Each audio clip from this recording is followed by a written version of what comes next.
नमस्कार दोस्तों, आज हम लोग देखेंगे कि अकाउंटिंग कन्वेंशंस क्या है। पिछले वीडियो में हमने क्या देखा कि अकाउंटिंग कॉन्सेप्ट्स क्या है। आज हम देखेंगे कि अकाउंटिंग कन्वेंशंस क्या है।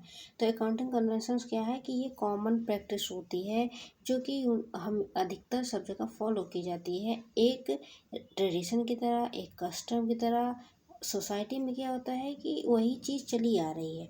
काफ़ी समय से हम वही उसी तरह के रूल्स को फॉलो करते चले आ रहे हैं, तो वो हमारा एक कन्वेंशन बन जाता है। वो किसी भी नियम या किसी एक्ट के तहत हम उसको फॉलो नहीं करते हैं, हम उसको बस पुराने लोग उसको फॉलो कर रहे थे, वही चीज़ हम आज भी फॉलो करते चले आ रहे हैं। इससे क्या होता है कि हम दो अकाउंटिंग स्टेटमेंट को या दो अलग अलग एंटिटी के अकाउंटिंग स्टेटमेंट को कंपेयर अच्छे तरीके से कर सकते हैं। और ये ओवर द ईयर जो है डेवलप हुआ है। ये डेवलप जो है ओवर द ईयर हुआ है। ये जो अकाउंटिंग कन्वेंशन होती हैं ये बहुत ही पुराने समय से यूज है, लॉन्ग पीरियड से। और ये कई प्रकार की होती हैं। जैसा कि पहला हम जानते हैं कि conventions of consistency, convention of consistency. तो कंसिस्टेंसी का कन्वेंशन क्या है, यह बताता है कि अगर जैसे कि हम अकाउंटिंग स्टेटमेंट बनाते हैं जिसमें कि trading, profit and loss account and balance sheet तैयार करते हैं, तो उसमें हम क्या करते हैं, हम किसी भी नियम को यूज करते हैं, किसी भी प्रथा को यूज करते हैं, तो हम क्या करते हैं, हमको क्या करना चाहिए कि जो नियम प्रथा हमने एक बार यूज की है, हमको वही नियम प्रथा हमेशा अकाउंट बनाते समय इस्तेमाल करना चाहिए। अपवाद स्वरूप अगर कोई ऐसी स्थिति ना आ जाए कि हमको उसको बदलना पड़े, तो हमको अधिकतर वही प्रथा यूज करनी चाहिए। जैसे कि हम क्या यूज कर सकते हैं, जैसे कि हम अकाउंटिंग के लिए डेप्रिसिएशन का एक रूल यूज कर रहे हैं। हम डेप्रिसिएशन का एक तरीका यूज कर रहे हैं कि हम फिक्स असेट पे डेप्रिसिएशन उसी हिसाब से लगाएंगे।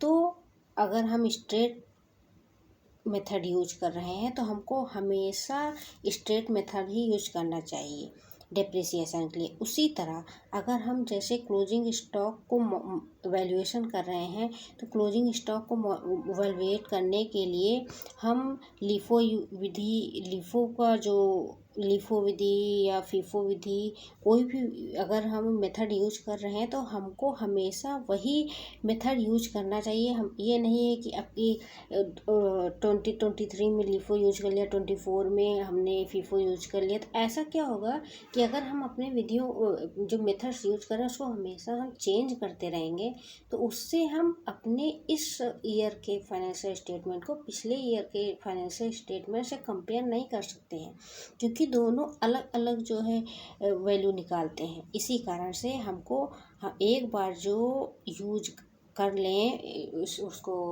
एक बार जो यूज करें मेथड को, उसी को हमको हमेशा यूज करना चाहिए। बस अगर ऐसी कोई परिस्थिति नहीं आ जाती है कि हमको उसको चेंज करना पड़े उसको छोड़ करके। और इसी को कहते हैं कि जो है कंसिस्टेंसी का कन्वेंशन। अगला कन्वेंशन आता है कि कन्वेंशन ऑफ फुल डिस्क्लोजर। ये बहुत ही इम्पोर्टेंट कन्वेंशन है। इसमें क्या होता है कि हम अपना जब भी अकाउंटिंग स्टेटमेंट तैयार करते हैं तो हमको ध्यान देना चाहिए कि अकाउंटिंग के स्टेटमेंट में सभी जो है मटेरियल और रिलेवेंट फैक्ट जो हैं, जो कि हमारे क्रेडिटर, डेबिटर या गवर्नमेंट या हमारे डायरेक्टर्स को जानने के लिए ज़रूरी हो, वो चीज़ हम उनको फेयर और एडिक्वेट रूप में डिस्क्लोज करें। वो सारी अकाउंटिंग इंफॉर्मेशन हम उनको एडिक्वेट रूप में दिखाएं। तो एडिक्वेट मतलब क्या है कि हम क्या करें कि सफिशिएंट सेट ऑफ इंफॉर्मेशन, कि इसमें जो भी इंफॉर्मेशन दें हम वो पूरा सफिशिएंट हो।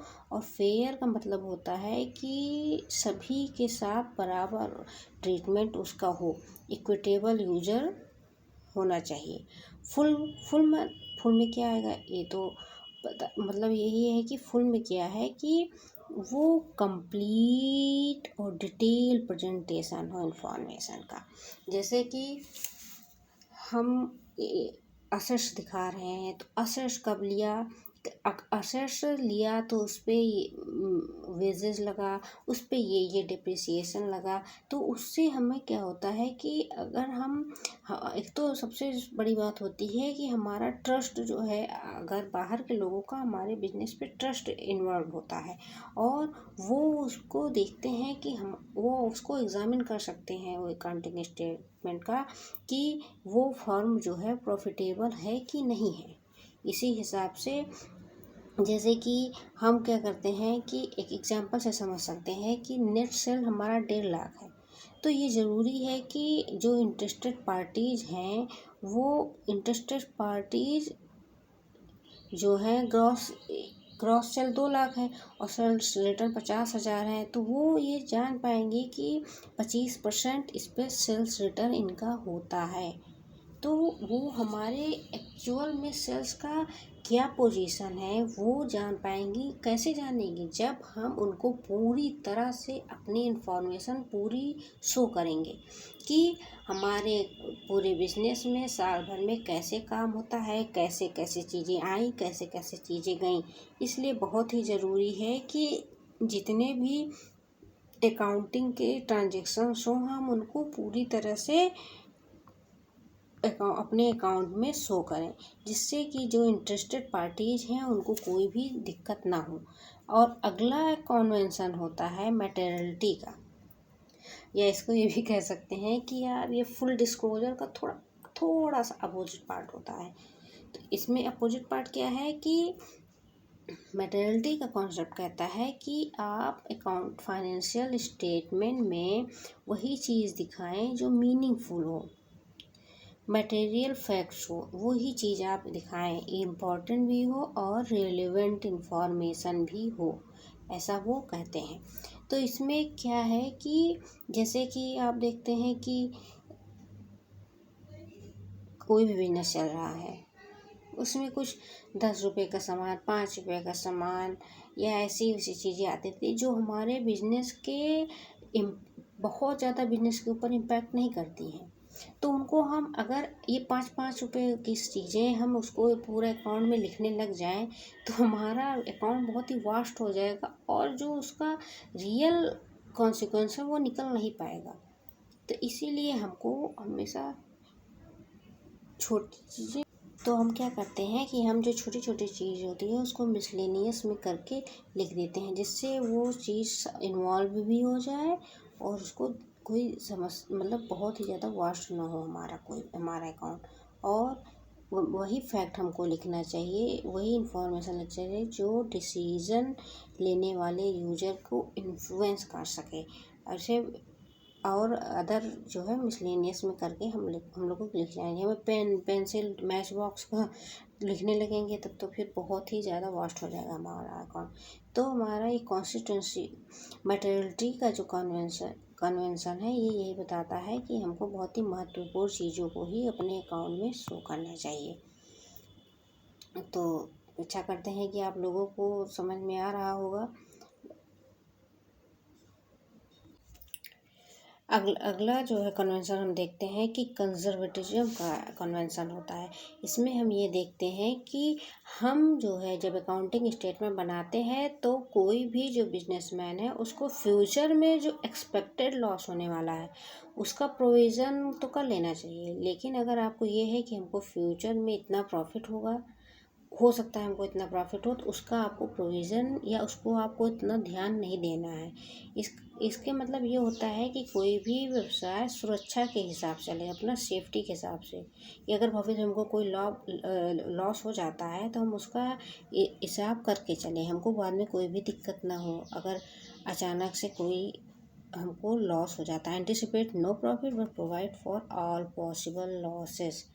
और इसके हिसाब से हम करते हैं कि हम इसको हिंदी में रूढ़िवादिता की परंपरा कहते हैं। इसमें हम जो स्टॉक का वैल्यूएशन करते हैं उसको कॉस्ट प्राइस या मार्केट प्राइस में जो भी कम होती है उसी पे करते हैं।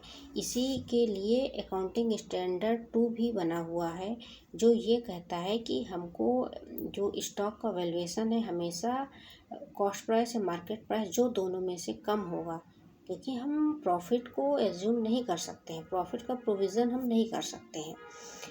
इसी इसी कन्वेंशन का यूज हम करते हैं कि जब हम जो हमारे डेप्टर होते हैं, कुछ डेप्टर हो सकता है, हम क्या एज्यूम करते हैं कि इतने डेप्टर में से इतने % डेप्टर हमको हो सकता है कि हमको पेमेंट ना करें, तो हम उतने डेप्टर के लिए प्रोविज़न कर सकते हैं कि हमको इतना नुकसान हो सकता है।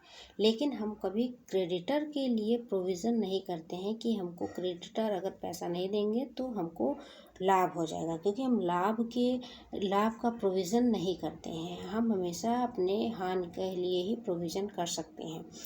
अगर नियर फ्यूचर में कोई भी लॉस होगा तो उसको हम इसमें प्रोविज़न करेंगे। और प्रोविज़न फॉर डाउटफुल डेब्ट, discount on debtor, writing of intangible assets मतलब गुडविल, पेटेंट, ये सब जो होती हैं। तो ये बहुत ही यूजफुल टूल है कि हम अनसर्टेनिटी और डाउट को हम देख सकें। यही कन्वेंशन होता है कि जो कंजर्वेटिज्म का कन्वेंशन होता है, और ये इसी कन्वेंशन के साथ हमारा अकाउंटिंग कन्वेंशन समाप्त होता है। अपेक्षा करते हैं कि आपको ये कन्वेंशन समझ में आए होंगे सरल शब्दों में।